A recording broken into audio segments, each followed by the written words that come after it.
Irmão, vamos essa semana também aprender, eu sei que os irmãos já sabem, mas é bom a gente rever o hino 434 da Harpa Cristã, que está sugerido na lição da EBD do próximo domingo. 434.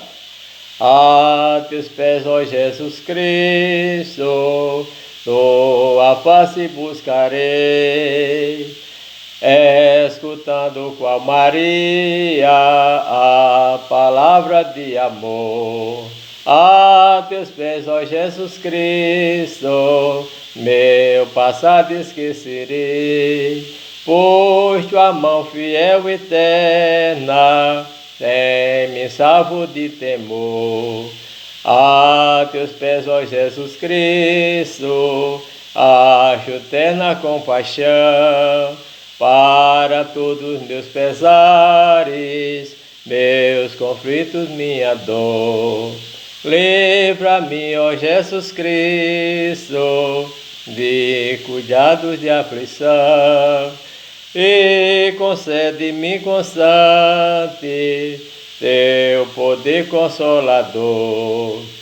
A teus pés, ó Jesus Cristo, eu desfruto teu amor, teus olhos a doçura, teu seio proteção.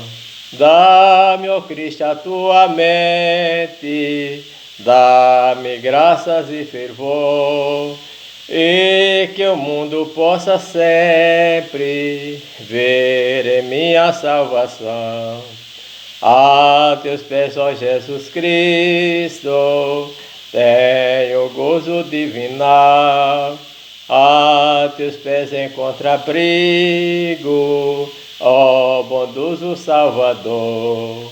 Só em ti, ó Jesus Cristo, há consolo sem igual pra minha alma abatida neste mundo de horror. Hino 434 da Harpa Cristã.